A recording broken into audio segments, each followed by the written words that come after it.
All right, so what's on the agenda? We're going to talk about who GSBA is if you haven't done any internet stalking of us yet. We're going to talk about our scholarship program and what it's all about, how it is different, perhaps, than other financial aid that you have received for schooling at any point in your pathway. Getting into the requirements of GSBA scholarship just to keep active in the program. Big question I always get is, do I have to apply every year I'm in the program? So we'll talk a little bit more about what that looks like, and then just what's next, beyond a Zoom chat. Um, when's the next time we'll have opportunity to be in community?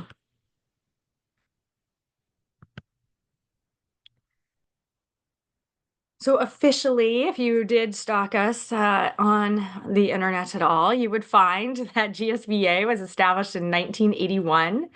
GSBA does stand for Greater Seattle Business Association, but never call us that. It's a title that goes back to 1981 when it wasn't as safe or inclusive to be open as a queer and trans serving organization in Seattle. And so this name was established to say, we're coming together as a community, but we're going to keep that name pretty vague. So now we just go by GSBA. We get lots of fun ways that folks refer to us and what GSBA stands for. Someday we're going to change it, but for now, that's what we've got. So we are the largest LGBTQ plus and allied chamber of commerce in North America. What does that mean? Chamber of Commerce is not a common term these days. It basically means that we are a group that represents small business, corporate, nonprofit members across Washington state. And we all have the value of promoting inclusion and equity in the workplace. And so, as a chamber, we come together in community, and then with that point of view, we're promoting inclusion and equity specifically for the LGBTQ plus community. So we support businesses, we build community through networking, opportunities to share resources and knowledge. We advocate for folks in Olympia, our capital, and we provide scholarships. So something that came about 9 years into GSBA's establishment was the businesses that were part of the chamber wanting to do more. And they're like, we're coming together as a community and we're supporting one another. We're making sure our businesses are alive and thriving, but what could we do beyond that? And so they established a scholarship fund, and the first awards went out in 1991. So the scholarship fund is the oldest scholarship fund that's serving the LGBTQ community. No one's been around quite as long as we have.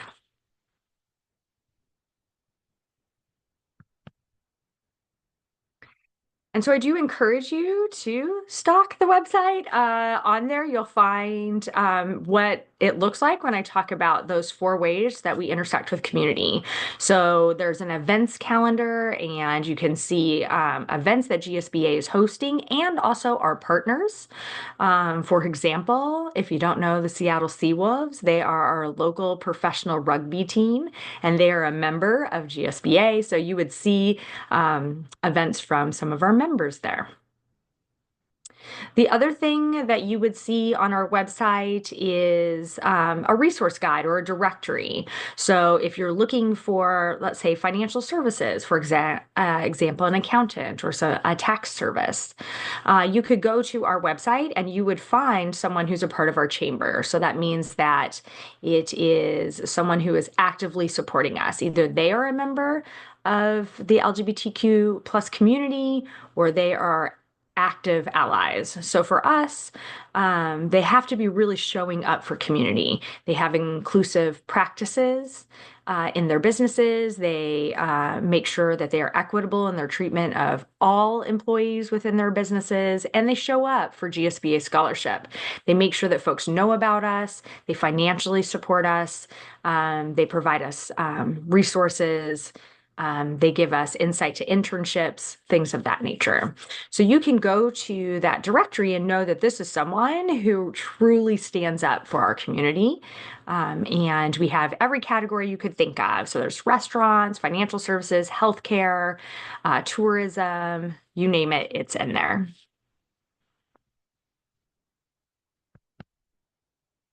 Another thing that you would see on our website is a job board. So these are folks that are members of our chamber posting their job openings. Please regularly check in there, especially as you're getting closer to finishing your academic pathway, and see what's popping up within our chamber members. Being a GSBA scholar is always going to help. Definitely put it on your resume if you are ever applying for a job with a business within our chamber. And then the other thing you can do on our website is you can stay hooked into the advocacy side. So we have an advocacy team of three. You'll meet one of them, Gabe, who's in our GSBA office at a future event, and that is our policy manager. And then we also have two folks that lobby on behalf of GSBA in Olympia. So our advocacy team is in the ear of our local legislators. They have a monthly newsletter that they put out. You can see the agenda and the areas in which we are focusing on this year. Within our agenda, you'll see a lot on the education side.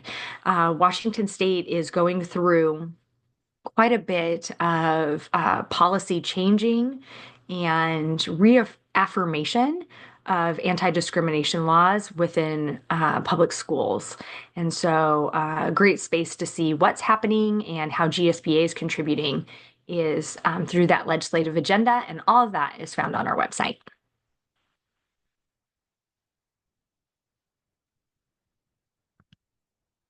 So that's who GSBA is. What is scholarship? So for us, most importantly, we are money. So you all are aware, you've gotten your emails and know that you have an award. School's expensive, we are fully aware, and we do our best to make an impact. Are we covering it 100%? Not necessarily. It really depends on the pathway and school in which you are attending. But we do want to make a financial inroad into that. We want to alleviate some of that burden so that you can focus on other things like the studies side, right? And being successful without having that burden weighing on your shoulders. But GSBA stands out in many ways, I would say, as a scholarship program. As I've been in education and classrooms and schools and school districts across Washington State all of my professional career. And I've never seen a scholarship fund do quite what we do. So I have to say it is a pleasure to work here. The thing that we just do such a great job of is community. So coming together in community, supporting one another, connecting scholars to each other, connecting scholars to our chamber. I think that's something that we do really well, is just making sure that you know that you have this community that's got your back throughout your experience through school. We also have resources. We want you to know that you can turn to us when you have questions, when you are looking for a resource, when you're hitting a barrier and you're not sure what to do. We want to be a resource that you turn to while you are on this academic journey. And then we provide programming. We want to make sure that you have lots of opportunities to participate in what brings you value. So we do social events for our scholars. We also do things that would be enriching to your academic experience, and then also thinking about beyond graduation and into the workforce and do programming there. And so I'll talk a little bit more about that in a moment.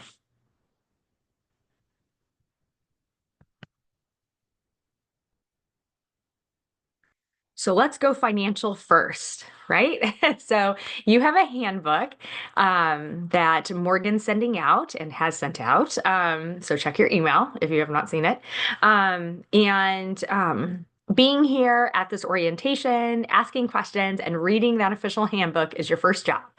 Then, when we officially open our award request form, you will complete that request form and you will sign an acceptance of the scholarship agreement. So, the link to that form to be able to request your funds and accept the agreement is on page 3 of the handbook, and I will tell you, is not open yet. But when we open it, we're going to send you an e-blast.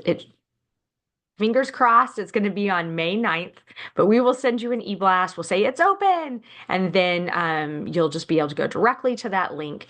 That is our formal way that folks ask for their award, is when we do open up this formal form and then you submit.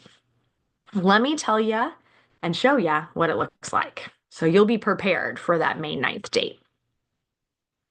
So the things that we're going to ask for, of course, is contact information, right? So we're going to need the name that your school records would have, so whatever that would be. We'll need email, phone number, the name of the college or university or school that you're attending, and a student ID number.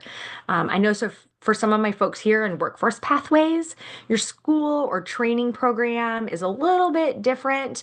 You'll have some kind of student indicator or student number. So if you're struggling to figure out exactly what that is, we'll talk about it. But there will be some way in which your training program will identify you as well.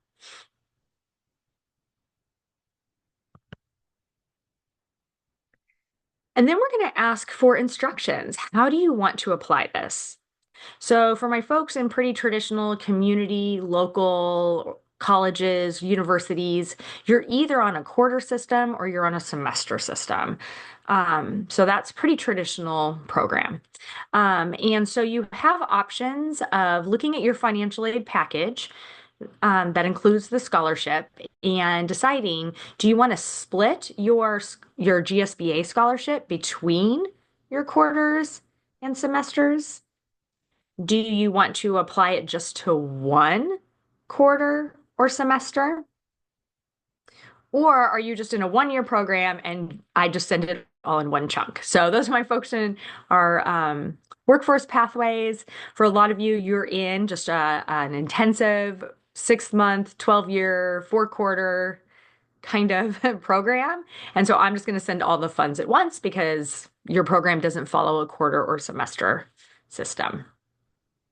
So for most folks, that's typically going to address how you need your GSBA scholarship. However, if you have a unique situation or you just want to give us a little bit more information about those instructions, we do provide a box for that. I don't know if there's really a good or bad way to do this. This is really a choice that you need to make. Look at what you have for financial aid and see what just is going to make sense. For many of you, you will receive perhaps a Pell Grant. Pell Grants are going to be awards that you will get each individual quarter or semester. Right? So it would make sense to perhaps take that financial aid, like a Pell Grant or the Washington Opportunity Grant is another common one, and just split those all evenly so that you know your tuition's all paid for. Sometimes your academic pathway is different. Sometimes folks are going to graduate in the winter. So that would be in that other category, right? Where you're going to say, you know what? I'm only going in the fall and the winter. So I only need it applied between those 2 quarters because I'm actually going to finish by winter quarter.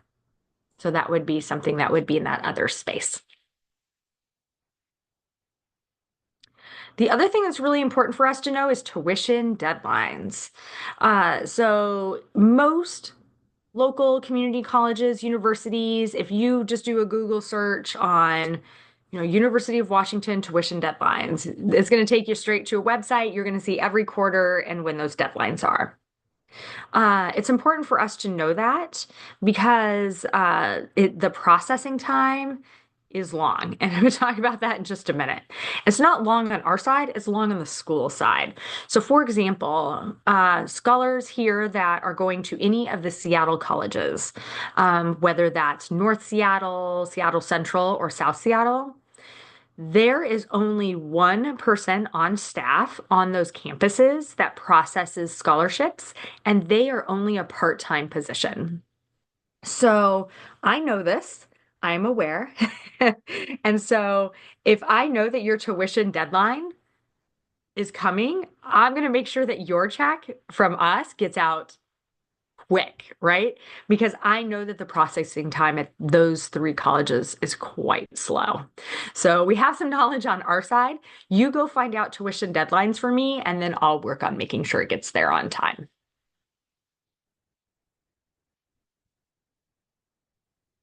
So I know that sometimes that part can be a little bit confusing. So I do want to pause for just a moment and see, are there any questions that are coming out of this form and how you would complete it?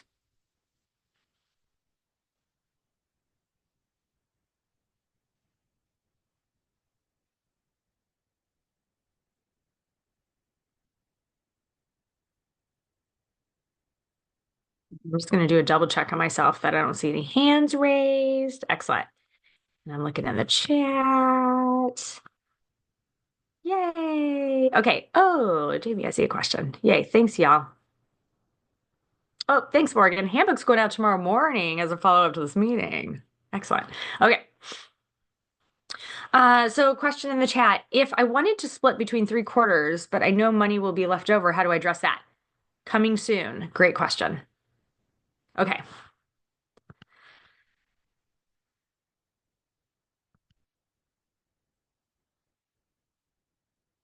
In a couple slides, it's coming soon, I will say, just to be clear.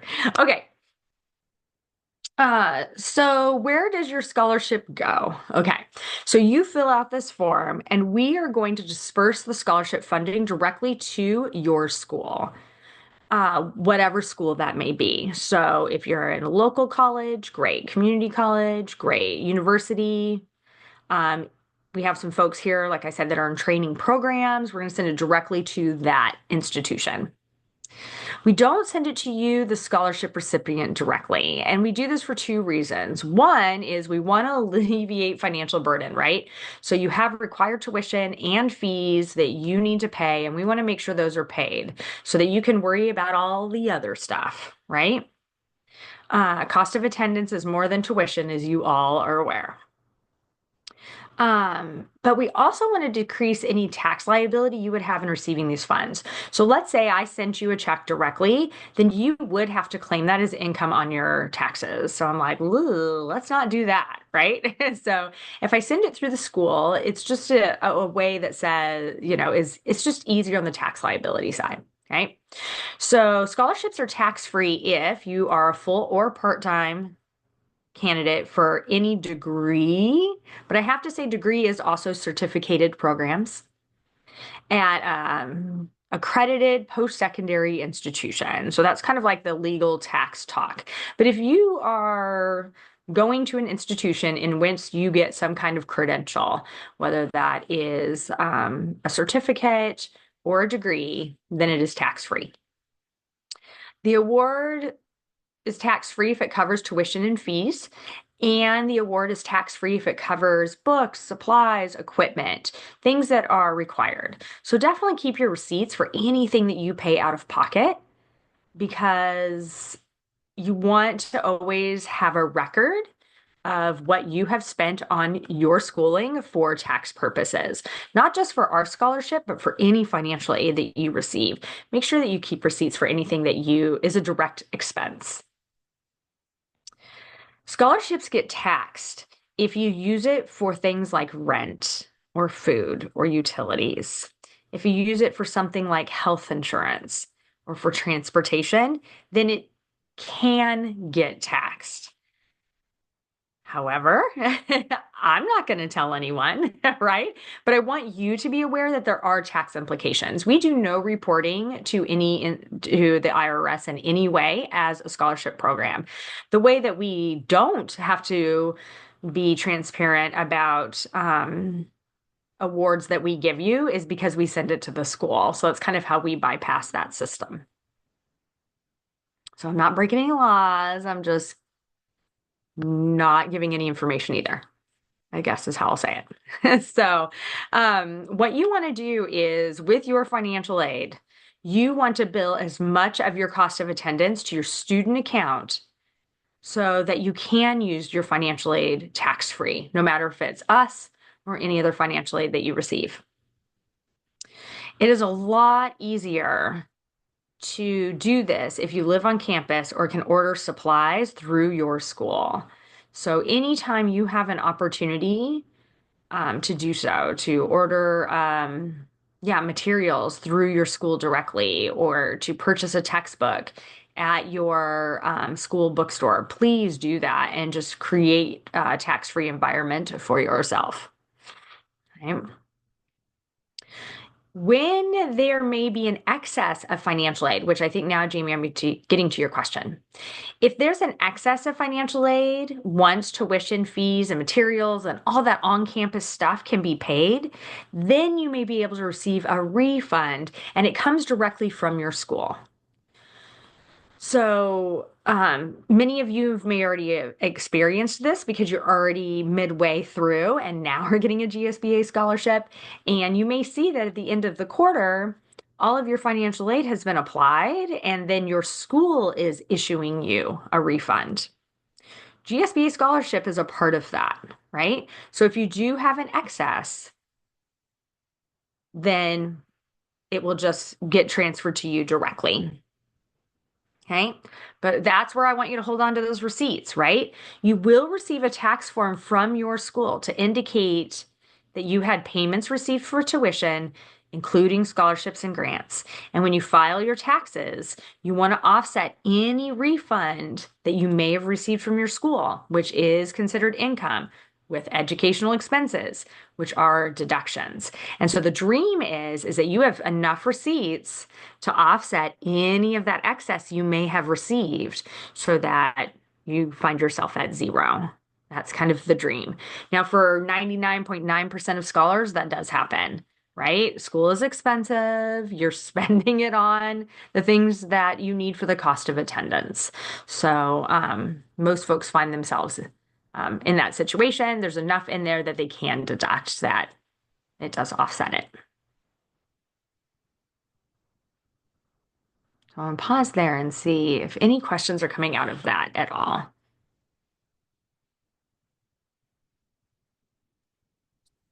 Stacy Michelle had a great question in the chat. Can you split your award between two different schools? Oh, great question. Yes. I know for some of our scholars, they perhaps are at one school right now and intending to transfer at some point. Yes. Yep. You can do that. And what we do in that case, oftentimes, is we have you put in one request that says, I need this part of my scholarship, not the full amount, right? But just this much of my scholarship sent here by this date. And then I need the remaining part of my scholarship, new form, sent here by this date. And that's how I have folks do that. Great question.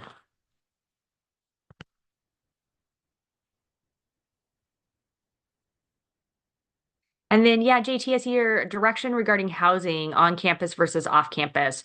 So for some of our scholars, they are at schools in which there is student housing in which they can live. And if you are in student housing, then it's you can take your financial aid and directly pay for your student housing out of your student account.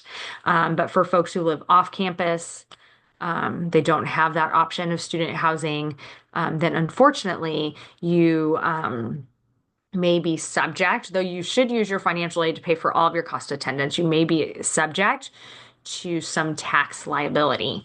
The way to avoid tax liability, like I said, is just every dollar you spend on school, hold on to that so that you can have as many deductions as possible. And I have to say, students, you're just not rolling in the cash. So you often are in a pretty low tax bracket while in school as well. And so oftentimes, if you are a full-time student, so you don't have income outside of financial aid, you tend to not have much tax liability in general.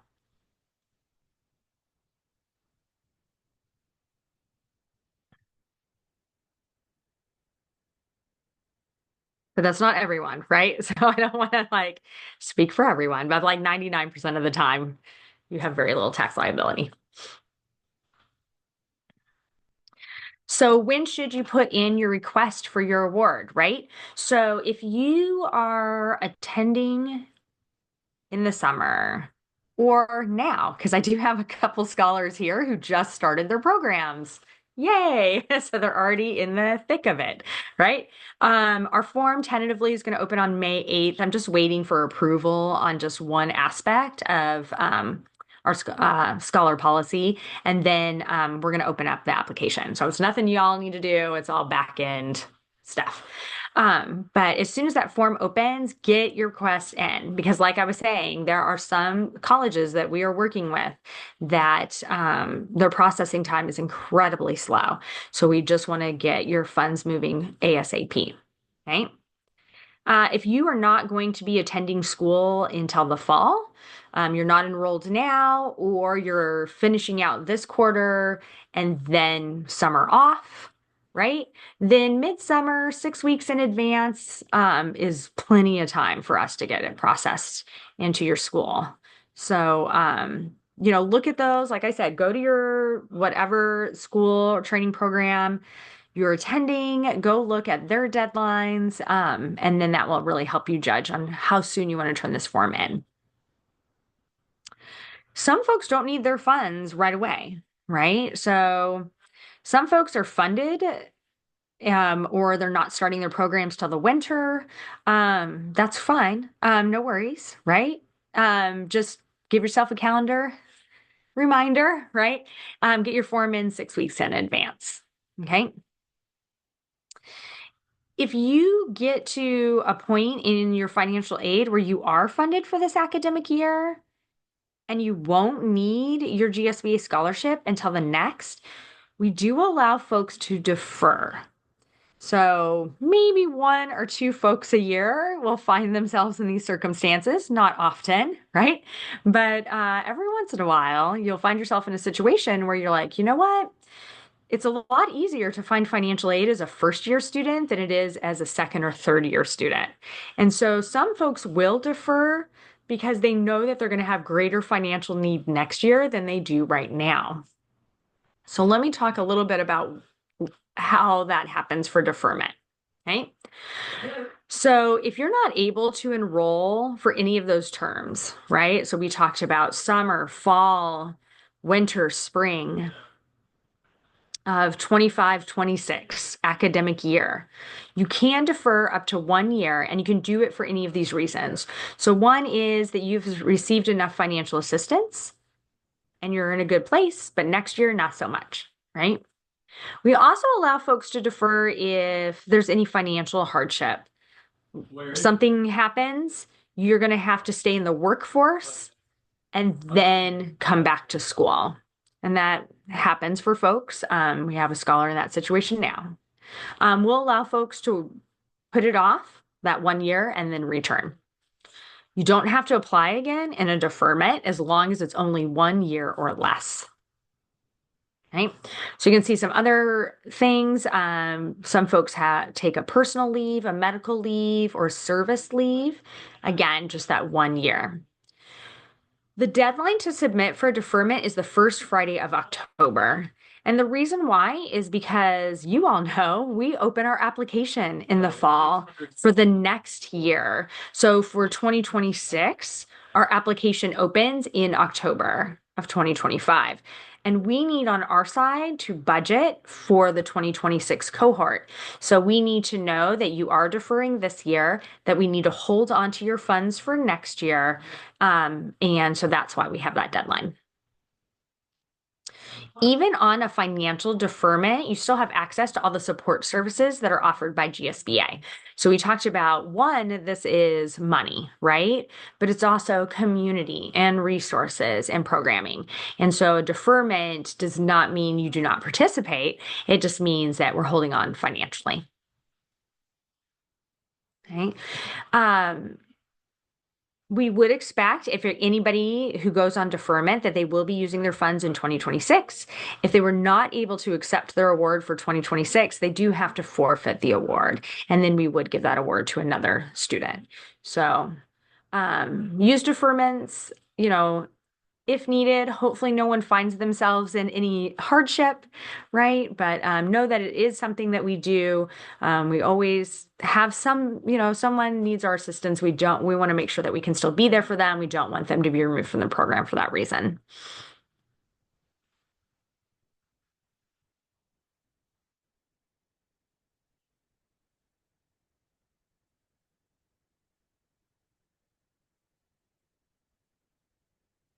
I also would love to come back to the comments in the chat about um,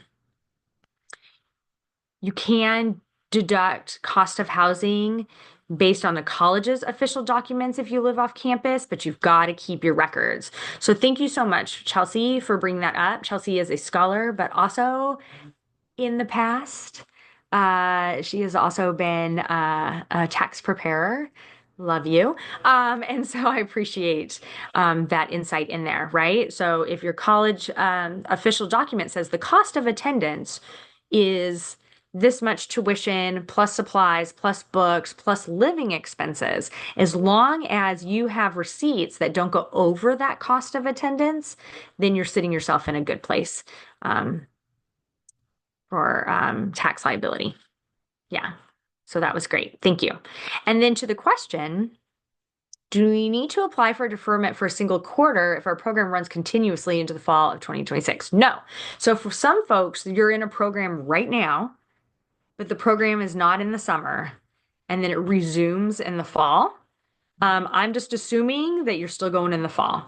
The only time I would have folks apply for a deferment is if they will not be enrolled in the summer and fall and winter and spring. And I'm like, oh no, like you didn't use your funds. That's when I would have folks defer, is if they weren't able to use it that whole time. Yeah, great question. Thank you.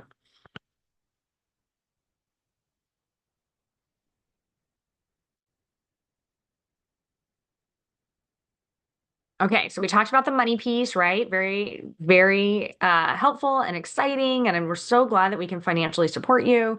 Morgan and I are folks who have persisted through post-secondary education and come out with some debt, right? And we just understand that it doesn't need to be like that, that there are resources out there. And I'm just so glad that you're in our program for that reason.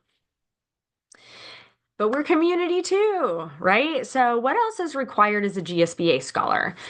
Stay engaged. So, one of the things that you will receive is a monthly newsletter. Morgan, with the help of I and other GSBA staff, put together great resources for you on a monthly basis.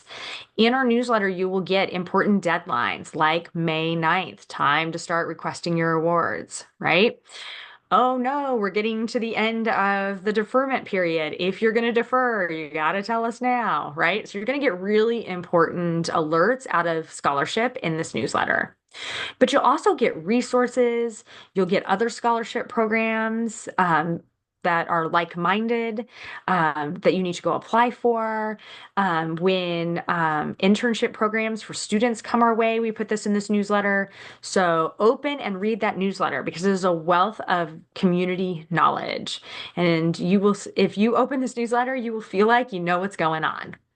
Okay. We also send you emails and texts, especially for folks who have provided us phone numbers. And so we'll check in with you as we get into the award season to make sure we have a good phone number for you on file as well. And we'll send reminders, especially of timely information in those ways. Update your contact information as it changes. Another great thing we like to do as community is sometimes we surprise you with things in the mail. And so you need to keep us apprised of your contact info so that we can continue to stay connected with you by email and text and physical mail every once in a while too. And then participate in scholarship events, of course. And I know I'm going to see a lot of you this Saturday, which is fabulous. And we have events throughout the year. I know for sometimes it's really hard to get to. Not all of you are in the Seattle area where our offices are, but as much as you can participate, do. We provide travel stipends. We help folks fly in for events. We use Alaska Airlines and our relationship with them to get airline tickets. So we try to alleviate that barrier so that you can participate in events with us here in Seattle.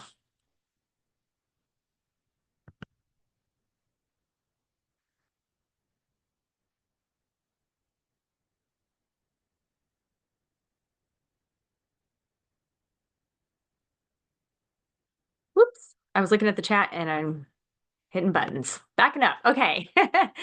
Be present in the community. So show up at social events as you are able. Sometimes Morgan and I hit the road. We have a large group of scholars who live in Bellingham. So we like to go up there and take everyone out to lunch. We try to do that as much as we can. We have, I know, scholars that are south of Seattle in Tacoma and Olympia, Vancouver. And so anytime we're driving through those areas, we like to stop and grab folks for coffee and just, really talk community in a way that you can't always talk community in other spaces. Another thing we would love for you to do is share with others about the scholarship. Let folks know that we're here and that they should apply, especially as you get into your classes and your college experience. Let folks know that we're here. We're working with some schools and training programs that we've never worked with before. And I think the best thing that you all can do is teach them about this program so that we can continue to increase our bandwidth and really serve the community more fully. And then contribute info about interesting projects you're working on, classes you're taking, opportunities that come your way. We'd love to include information and resources from you in the newsletter, just as much as we want to pass things on to you.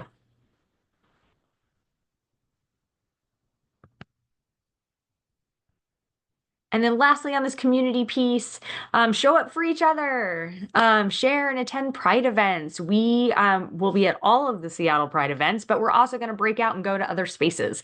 So tell us about what Pride events you'll be at, and let's see if we can connect and get other scholars there too. Be it Immersion Weekend. I'm going to talk more about this in just a moment, but it's a really great opportunity for you all to also meet our existing cohort of scholars and our supporters and our volunteers and our staff. It's just a great opportunity to be in GSBA community. And then connect via email and or other platforms. So we're working on a platform. So let me give you the story.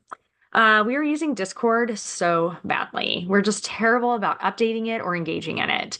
And we have another platform called Community. Hello that we've been problem solving and beta testing for a bit.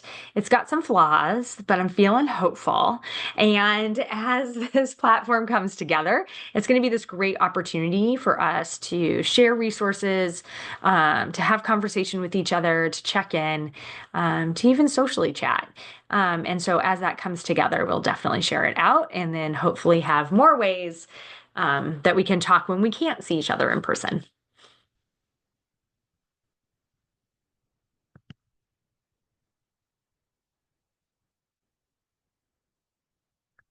So immersion weekend, that thing I said. Okay.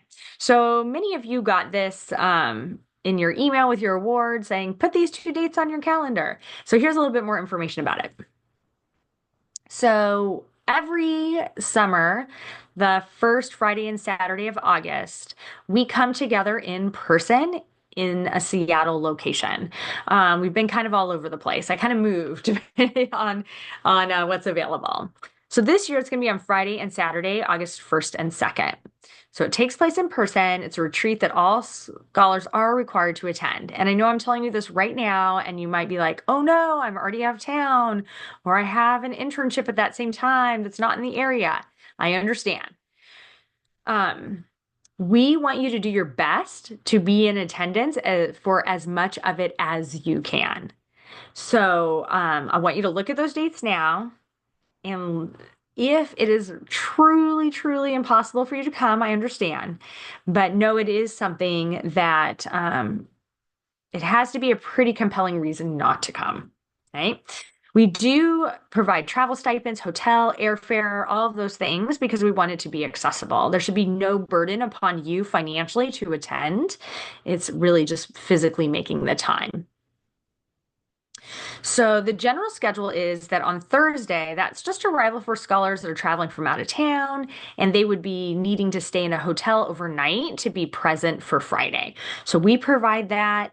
We have hotel rooms, dinner, the whole shebangy for folks on Thursday. If you're local, you do not have to attend on Thursday, but you can if you wanna. So it's definitely optional. Okay. And then on Friday, August 1st, that's our new Scholars Day. So that's all of you in community together. It's got some interesting programming coming together that day. We're still working on it. So those times might change a little bit because one of them might be with one of our partners that is inviting us to attend an event, a sporting event. And I'll just kind of leave it vague like that because I'm working on it. But it's the Pride Night for the sporting event. And then on Saturday, August 2nd, that's kind of all Scholars Day. So this is when our returning scholars will come. Returning scholars are folks that are still in their academic pathway. So they didn't graduate yet or not graduating this spring. They're just continuing into the summer, fall, etc. And so they will be joining us perhaps on Friday evening if they have to travel from out of town, but definitely on Saturday. I see things coming up in the chat. Keep putting them there, and I'll be back. On the agenda, we talk about advocacy. So bringing in our advocacy team, talking about what's happening in Washington, how you can contribute, what's important for you to know as a person in Washington.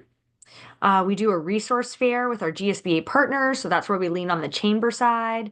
We'll have folks looking, giving you feedback on resumes, talking about internships, talking about other financial resources outside of us. So we like to bring in our chamber partners and really talk to you and give you some one-on-one time with their expertise. One of the favorite things we do is queer sex ed. Yep, because we didn't have it in school and we all need it. We also do family style meals, we do outings. It's just a ton of community connection.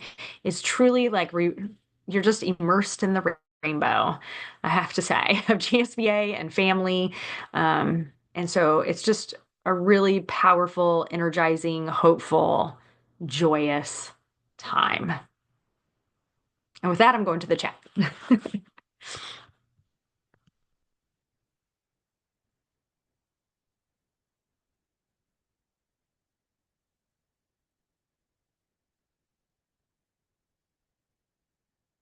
Awesome. Chelsea, what time would dinner be on Thursday? Working on it.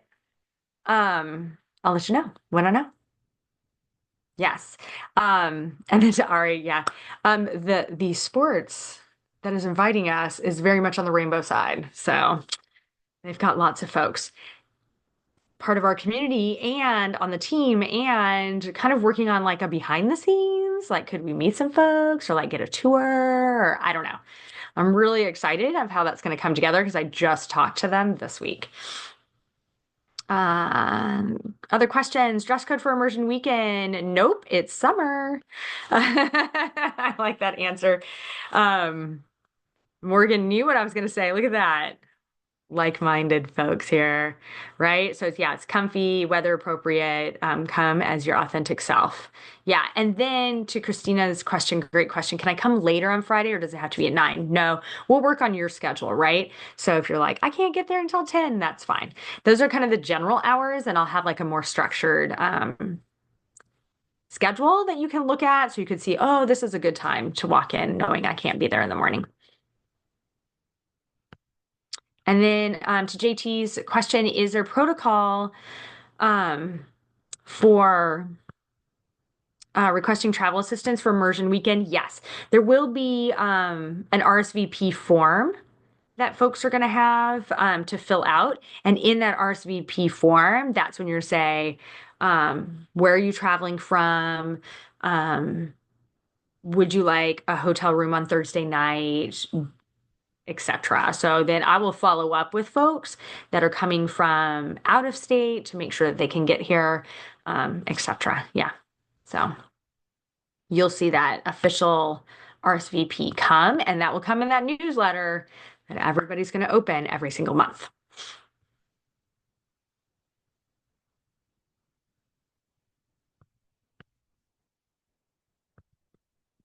Y'all ask good questions.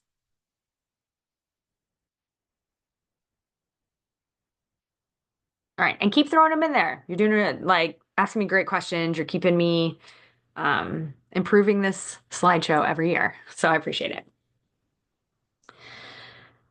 So GSBA is a program that follows you. And I know I've talked to several of you about that. We want to see you to the end of your program.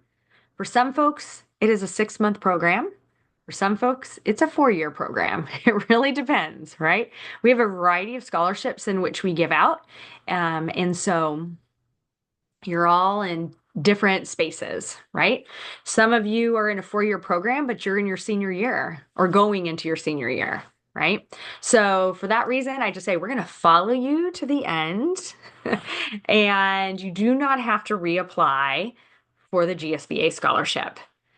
So, but I'm going to put an asterisk on that, right? And say, nope. However, you do have to be making satisfactory progress towards a certificate or a degree, right? So what does satisfactory mean? It doesn't mean you have to have a 4.0, but good on you for doing it. And please do share when you make Dean's List, right? Because we like to brag on you. But it's satisfactory progress, okay?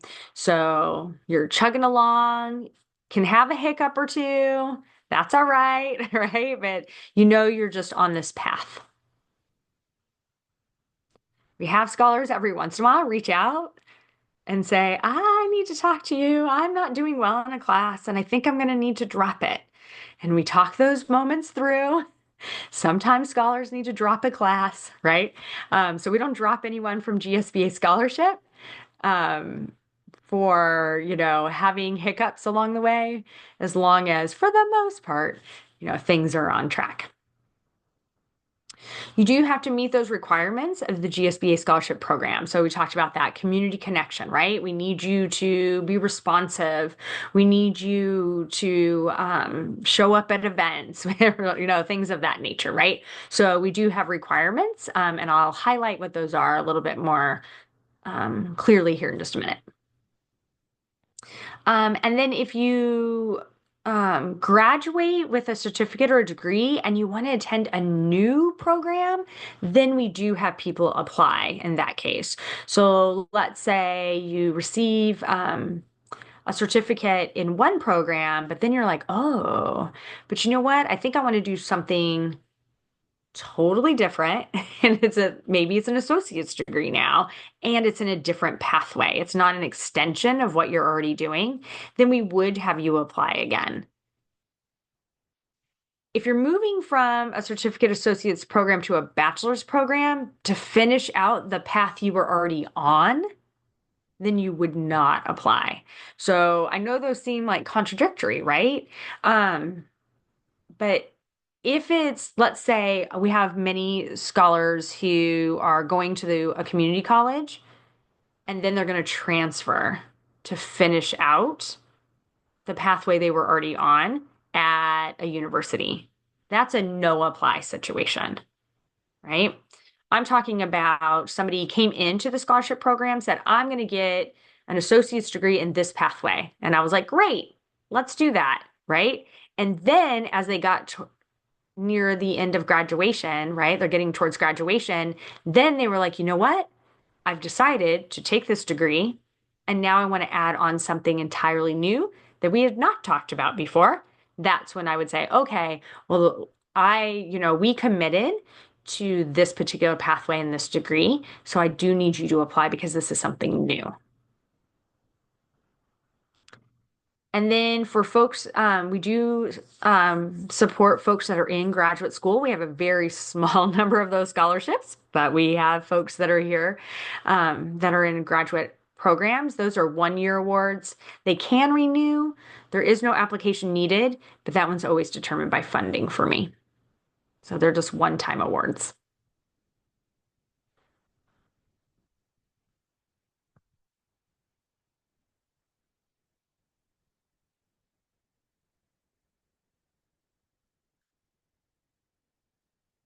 So to stay active, right? What does that mean? You have to stay active for your scholarship to renew. So that's what we mean by communication, right? So in the handbook, you're going to see that this is the agreement in which you will sign with us. So we say that we want you to sign that you will respond to emails from us in a timely fashion, that you'll update your contact information as it changes, and we do a mid-year 30-minute online check-in with Morgan or I, and it occurs between December and January of each academic year. So in our newsletter, we'll put out time to sign up for winter check-ins. You'll have a calendar where you can choose the best time and day for you. And we just have that one required mid-year for everyone in the scholarship program. Doesn't mean that's the only time you talk to us, but that's the kind of dedicated time that you talk to us. Folks talk to us all year round, so but we definitely have this one required check-in. At that check-in, we just see how things are going. We see how what does your academic path look like for the rest of that academic year, and then just any way we can be of help to you as you're going into the new year. The second part of that commitment is that engagement that we talked about earlier. So we say, please engage with GSBA, but also the larger community. You all can speak best to the communities in which you circulate, right? You have access to those spaces. So any LGBTQ affiliated group that you participate in, tell them about us so that we can have more and more applicants and more scholarships. Um, Attend or volunteer at GSBA events. When it comes to Pride Month, folks love to pour out and march in the parade with us. We always have a good spot in the Seattle Pride Parade right up front, which is fabulous thanks to our sponsors. So yeah, come to those. We table at Pride in the Park, Trans Pride. We're kind of all over the place. So you are welcome to attend and volunteer in those spaces with us. If there is a Pride event that is in your community that I have not mentioned and you want us to show up, share that information with me, and Morgan and I will see if we can do it. If not, we will rally our volunteer to come out and show up at those Pride events with you. And then, yeah, you'll contribute information about your studies, projects, just whatever's happening for you so that we can use that information to inspire folks to keep showing up for us. So we do that as anonymously as you would like us to. But just making sure that folks know the impact of what we're doing over here. It's, as you all know, it's not looking great for federal financial aid and those systems that have been working mostly well in the past. And so it's really important for nonprofits like us to step up and fill up the gap. And we just need to keep telling that story. So the best way we could tell that story is to say, hey, we have 78 scholars coming in to this cohort, and we can say, look at all the amazing things they're doing and all the industries they're going to impact. And let me tell you about this cool thing one of my scholars was just talking about. And when I can do that, I keep people inspired to keep filling the gap. So as much as you're willing to share, please do. And then that third commitment is what we were talking about with immersion weekend, right? It's invest. We want to invest in your success. So we want to do things like immersion weekend and other development opportunities. So we do a lot of in-person social events, but we also will bring together online community to talk about different pathways. An example of that, we had a lot of folks that are in healthcare pathways just want to talk shop. Like, what are some possibilities in healthcare? What are the big conversations in healthcare? What does the future of healthcare look like for our community in Washington? And so we just did a big online chat about that with those scholars and then those experts in the industry. So we like to put those on throughout the year. And so we ask that you would attend at least one of those opportunities. Whoops, I'm hitting buttons. Let me back up to the chat.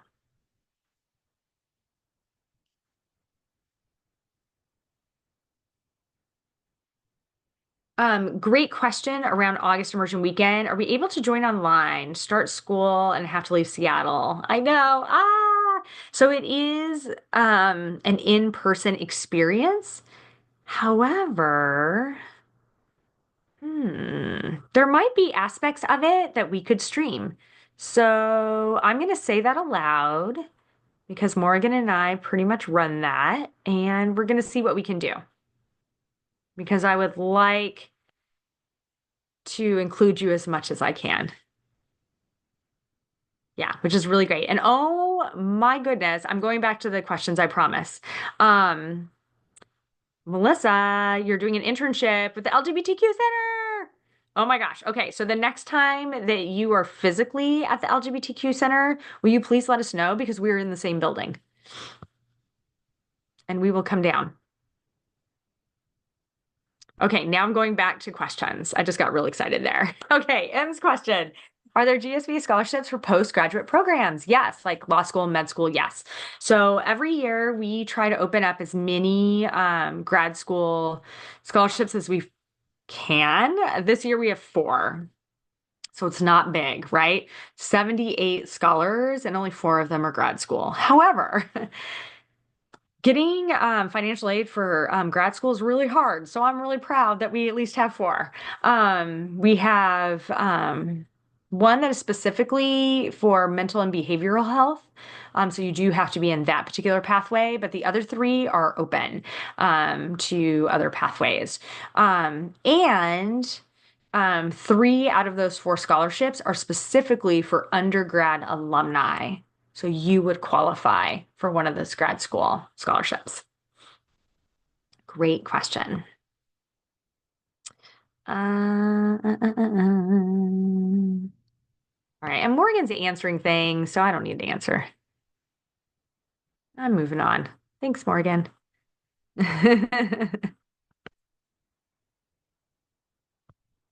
Yeah, thanks, Morgan's on it. Woot, woot, woot. Okay. Um, Just to reiterate, in case you didn't see it in the chat, is there a place I can share my successes with you all? Yeah, all the time. We don't have a formal place for that. Like Morgan said, emailing us, texting us, just saying, hey, do you have 5 minutes for a phone call? Are all great ways to just keep us in the loop. What Morgan and I do on our end is we just keep a running check-in on our side so that we can share those stories with one another, and then we figure out how to share those stories out to the larger community. Yeah, but that's going to be really great. And just, yeah, you can do that on a very informal basis. For example, I have a scholar who's graduating this year, who sent me a text on Friday night, and I was like, not right now, but it was like, I need to talk to you. I have really exciting, important news. We finally got to connect and have a phone call conversation. So we're pretty informal in that way.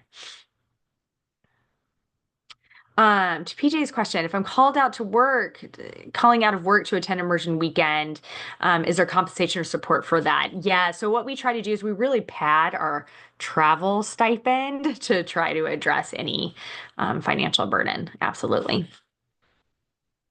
Yeah.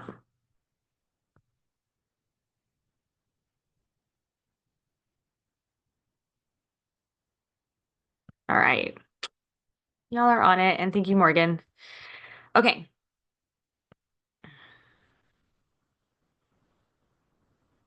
So this goes into the resources side of scholarship. So yes, we are giving you a financial award to pay for your tuition and other school expenses. However, we do have three other funds that I want you to be aware of.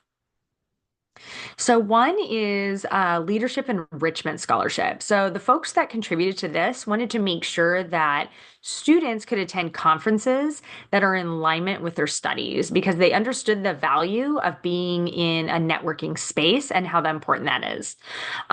So we give one time awards for this. So it's one $500 per request, one request per academic year, and then just a little write-up, a little 250 word, 300 word write-up of your experience to be shared with others. We've had folks attend trans healthcare conferences and they were in a healthcare pathway, for example. We've had folks attend um, let's see, what else have we done? Oh, like a PR marketing um conference. It was like an association conference for someone who was pursuing communications and journalism. So every career pathway that you are pursuing, there's probably a conference out there about it, where just a whole group of professionals are coming together to share best practices. And we want you to participate in those as students just as much as you would in your professional life. So this award exists. It's underutilized. Please use it. I just think it's such a powerful opportunity to network um, before you are 100% in the workforce in that pathway. Great question. Are those awards given to you directly? Yes. This one, I just give you the money directly, and then you spend it how you need to. The form does ask for some documentation. So, for example, on the leadership enrichment, folks will send me a screenshot of, let's say, their airline reservation or a screenshot of their hotel that they need to stay in. And so I just need some kind of documentation, and then we send you the $500 to attend. This kind of goes in that weird tax space, right? Hold on to the receipts. These are educational expenses. So you could offset that 500, but I can tell you I'm not reporting this to anyone either. So keep that in mind.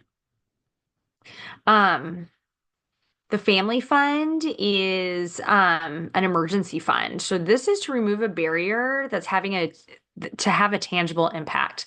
If your car breaks down, then we want to help you, right? Because you need it to go to work and school and life, right? Or if you have an unexpected medical bill pop up that you cannot pay, the emergency fund is there for that. Another space that we've helped out people in the emergency fund is a reduction in hours. So, for example, we had a scholar who work study allocation in their financial aid went down from one semester to the next, but they had not financially prepared for them to lose those hours. And so we were like, so we were like, well, let's give you a little padding until you figure out how to navigate that and find a different employment. So that's the emergency fund. There's kind of those one-time things that you didn't expect to happen, and that you just are not prepared to have to pay um, to be able to just continue in school. Great question. Do leadership events have to be LGBTQ, or as a future healthcare worker, can they be healthcare related? Yeah, so these are things that are in your pathway, right? Healthcare, and you want to go to a healthcare conference, let's go. That's what we're talking about. Yeah. However, some folks want to do things that maybe are not directly in their career pathway, but it is something that is directly LGBTQ community, and we are open to those as well.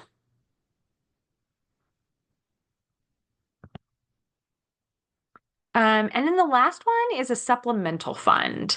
So we call this the school supplies fund.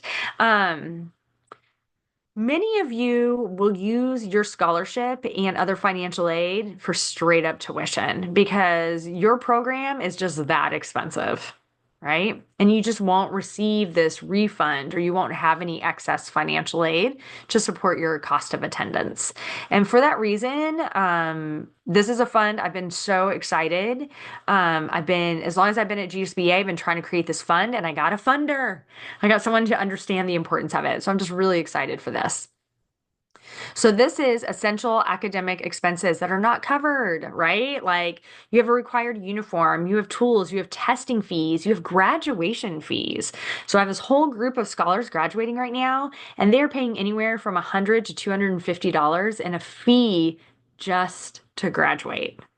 And I'm like, what the heck is that? So that is something that supplemental school supplies can pay for. Average award is 250. So when I talk about the average for emergency and supplemental, that's not the maximum that you can receive. We do go higher. That's just the average award that we give out. Sometimes it's lower, sometimes it's higher. It just depends on your emergency or it depends on the school supply. So yeah, we've been helping folks out with their graduation fees on this one.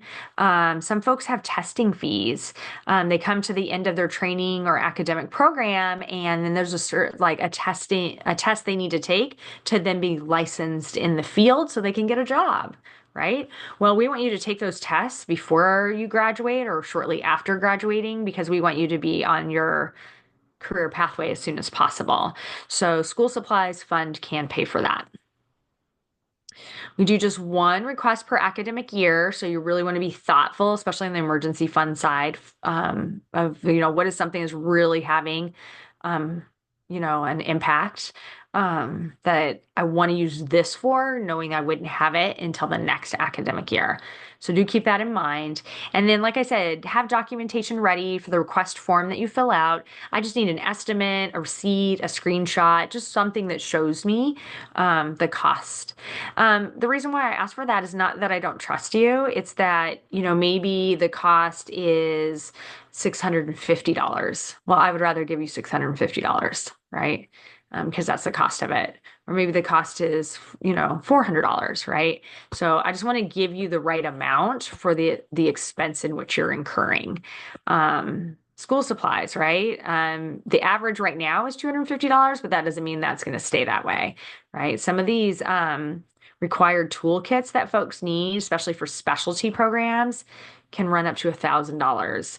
I want to be flexible and really thoughtful to what the supplemental fund does for people. So that's why I asked for documentation to just help me inform the structure in which I want that fund to function.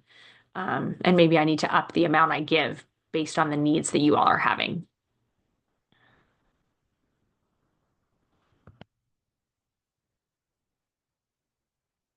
All right, so what's next? Well, many of you I'm going to see at Scholar Celebration, and I'm so excited on Saturday. I know not everyone can make it, boo-hoo, but I'll have other opportunities, right? We're going to see each other hopefully this summer too. So emails coming your way with travel information, including those who have flights and hotel rooms. Have definitely been helping people out because they're coming from out of state. So we want to make sure that we make that easy for folks to be here.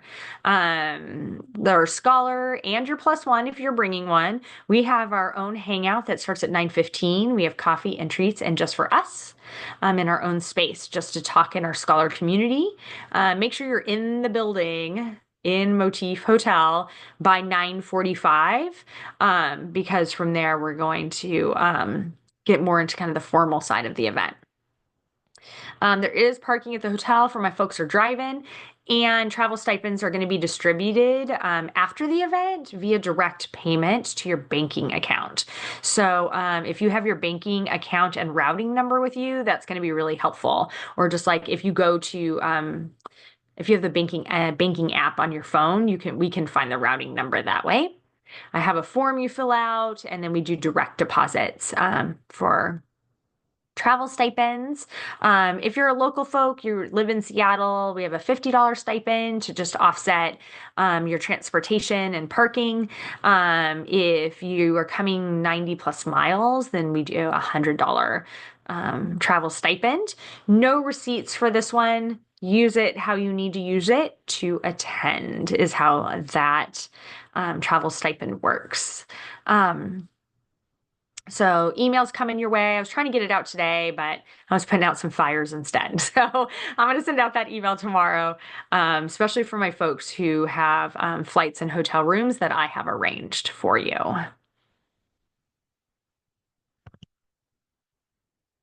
Go into the chat.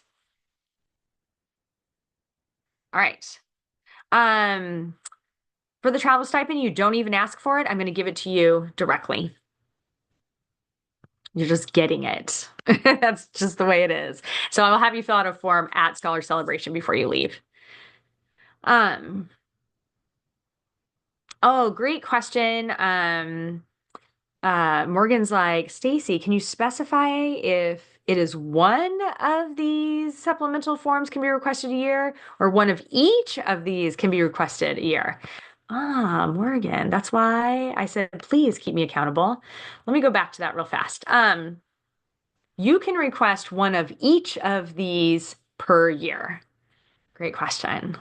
So if you have a conference and an emergency, and some school supplies all in the same year, you can request all three. Hopefully that doesn't happen to you all in one year. I don't want you to have an emergency and crazy testing fees come up. But if they do, right, we're here for you. Yeah. Thank you for that. Okay, back to questions. Um,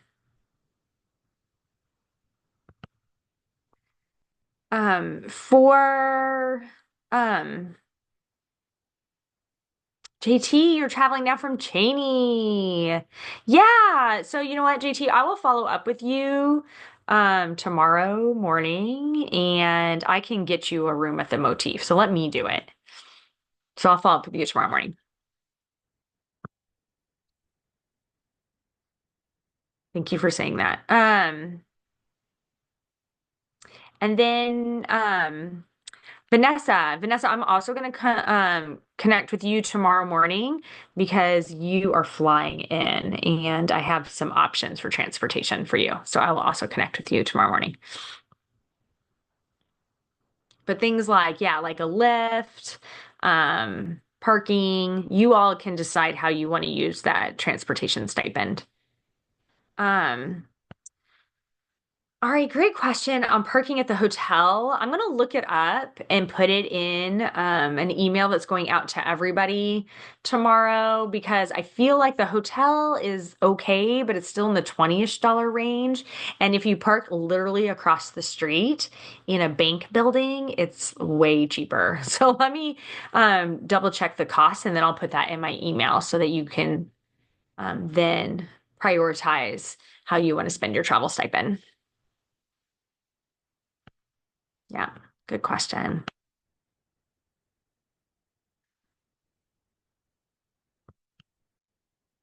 All right, and then last but not least, and I'm a minute over, my apologies. You're going to get this information. No worries, so you don't have to write it down frantically right now. But your go-to folks are me and Morgan. We have emails, and and these are numbers that you can text to talk to us as well. I am the program oversight side of scholarship. So if you have questions about changing your program or your educational path, or you want to defer, or you have questions about other policies, like immersion weekend and attendance, you have questions about getting to GSBA events like travel stipends and things of that nature. If you ever want to learn about the people who fund your scholarship or you're seeking an internship, I'm your go-to person for all of those things. Morgan is my second set of eyeballs that helps me when I forget to say things or say them in a confusing way. and focuses mostly on the operations side. So that's checking in on your award requests to make sure that your form's in, or if you need to change anything on a form. If you're RSVPing for a scholarship event, she's probably the person hassling you. Some of you have already probably received a text from her or a phone call at some point. If we weren't hearing from you about Scholar Celebration, right? So Morgan's going to be your person there, updating contact info or school info, or if you want to add a resource or event to our newsletter, Morgan's going to be your go-to person for those things. So we will send out handbook. It's going to have contact information for us included. You know, you're going to get all of this afterwards. But just want to give you some insight on who's who in GSBA scholarship. And that, y'all, is it. So, I want to make sure that I hit any final questions before I send you off to enjoy this beautiful evening, at least in Seattle.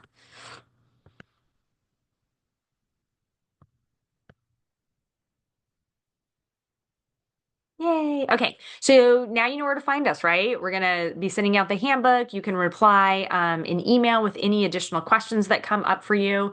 I really appreciate you giving me an hour and 15-ish minutes of your time tonight. I'm so excited to meet you in person on Saturday because then it just makes it all real and like all of the queer joy that comes out of our rooms anytime we're together is just a beautiful thing. And so I'm just really excited for that. I'm excited to connect with you here forward.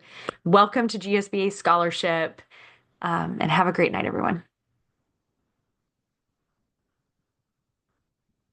And thank you, Thank Chelsea. Chelsea, give me that parking information. Yay. Thank you, Stacy.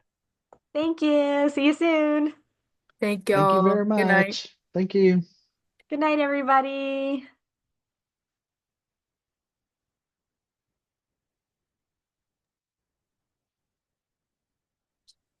Okay. See? Yay. So Chelsea Holstra is our Food is Love scholar, right? So in her previous life, before she started to do culinary, tax preparer. Amazing. I said, can you be my go-to tax person to help people with their taxes from here on out? And she said, yes. Love it.